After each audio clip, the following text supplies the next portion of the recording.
All right, let's get right into it. Today, we're going to unpack a pretty unique framework for looking at ourselves, one that takes ancient ideas but puts them in a language that makes sense right here, right now. We're exploring the Acharya Prashant framework. Think of it as a user's guide to the most mysterious thing in our lives, the I. Right from the get-go, this whole thing sets a very different tone. This isn't about collecting cool spiritual concepts or having some academic debate. It's presented as a tool, a mirror, and the only point of a mirror is to actually pick it up and use it to see yourself. That's the big question, isn't it? If we're going to look into this mirror, what are we supposed to see? Well, the answer starts with the most fundamental and maybe the most radical idea in the entire framework. So let's take a look. Most spiritual paths, most psychology, they talk about the ego as a mental problem, right? Something we picked up from our parents or society. But this framework starts somewhere completely different. It says the ego isn't a glitch in your thinking, it's a fact of your biology. This is where it gets really interesting. The framework grounds the ego not as some abstract idea, but as a physical reality that comes with the body. It's not something that goes wrong later in life, it's a built-in feature. So from the moment we're born, there's this feeling of I am, and it's immediately tied to a sense of lacking something, of being incomplete. This isn't a wound from childhood trauma, it's the ego's factory setting. Okay, so if the ego starts out feeling empty, how does it even function? Well, it borrows. It doesn't actually create anything on its own. It just grabs things from the outside world, our name, our career, our politics, our relationships, and builds this kind of scaffolding around its own hollowness to feel solid. But here's the catch. Because all that stuff is borrowed, it can be taken away, and that leaves the ego in a constant state of panic. So how does this physical fact lead to so much trouble? Well, the framework argues that from this one biological truth, an incomplete ego, the entire machine of our psychological suffering gets built. It's a direct train of events, and the key is to see the difference between what your body does and what the ego adds on top. This table is absolutely crucial to understanding the whole thing. Your body has honest, simple reactions. A feeling is just a sensation, like a tightness in your chest.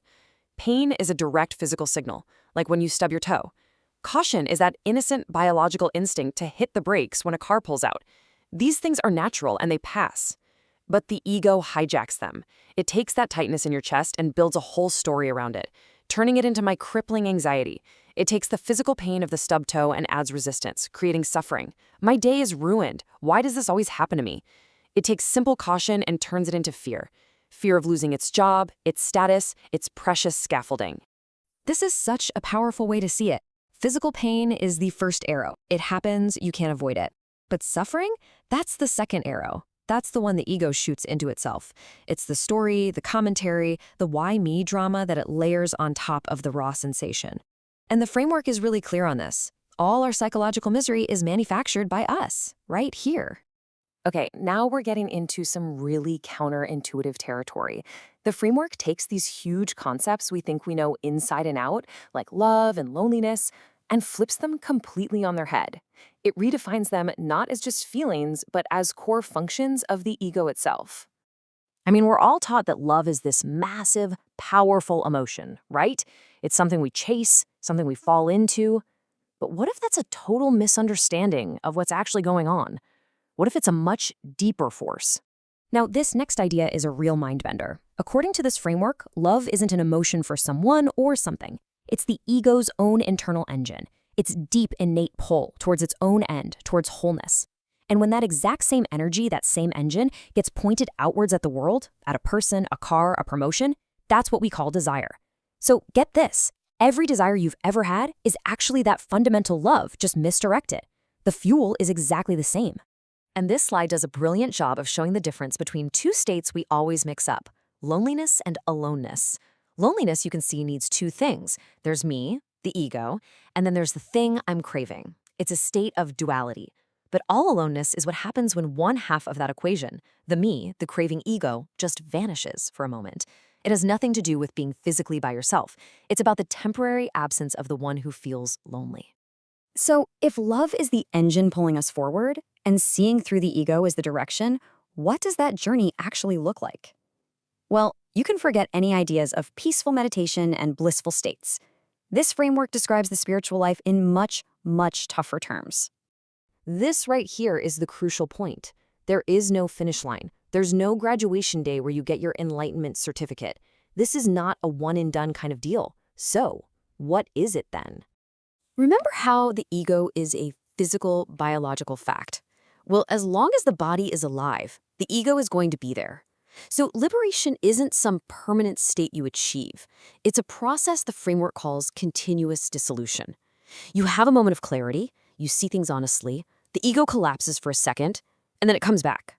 But, and this is the key, each time it comes back, it's a little weaker, a little less convincing. This whole cycle is the spiritual life. It is a continuous war, not a path to peace. And what exactly are you fighting for? It's not to find some hidden, perfect, true self buried deep inside. This is all about absence. Completeness isn't a feeling of being full, it's just the momentary absence of the part of you that was constantly feeling empty. There's no treasure to discover, just a story to see through. To really get a handle on this, it helps to see where it breaks away from other major spiritual or psychological systems.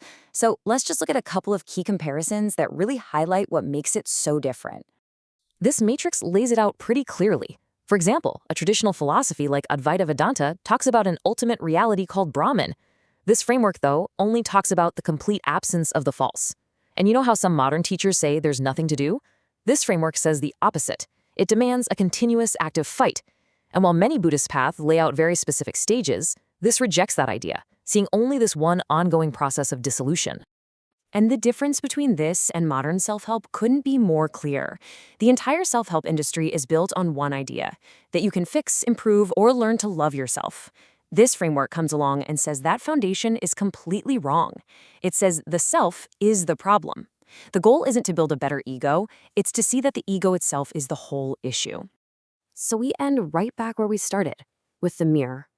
This framework doesn't offer easy answers, it doesn't promise a final destination, and it definitely doesn't offer any hidden treasures. All it offers is a process, a continuous, challenging, and honest process of seeing yourself clearly.